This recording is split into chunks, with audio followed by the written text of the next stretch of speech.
പശ്ചിമ ബംഗാൾ പിടിക്കാൻ സമഗ്ര പദ്ധതിയുമായി ബി.ജെ.പി.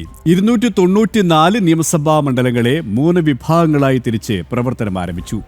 സ്ഥാനാർത്ഥി നിർണയം വേഗത്തിൽ പൂർത്തിയാക്കാനും മണ്ഡലങ്ങളിൽ മമതാ സർക്കാർ വിരുദ്ധ പ്രചരണങ്ങൾ ശക്തമാക്കാനും തീരുമാനം.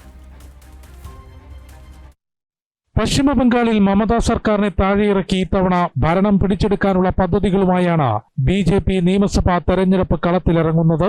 കഴിഞ്ഞ നിയമസഭാ ലോക്സഭാ തെരഞ്ഞെടുപ്പുകളിൽ ലഭിച്ച വോട്ടുകളുടെയും ബൂത്ത് ലെവൽ ഓഡിറ്റിന്റെയും അടിസ്ഥാനത്തിൽ 294 നിയമസഭാ മണ്ഡലങ്ങളെ 3 വിഭാഗങ്ങളായി തിരിച്ച് ഇതിനോടകം പ്രവർത്തനം ആരംഭിച്ചു.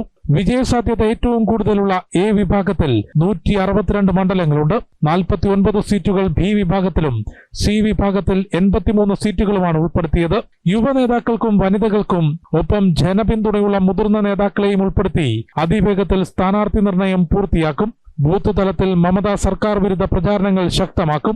അടുത്തിടെ കൊൽക്കത്തയിൽ കേന്ദ്ര ആഭ്യന്തരമന്ത്രി അമിത്ഷായുടെ നേതൃത്വത്തിൽ ചേർന്ന യോഗത്തിൽ തെരഞ്ഞെടുപ്പ് പ്രചാരണ തന്ത്രങ്ങൾ വിശദമായി ചർച്ച ചെയ്തിരുന്നു.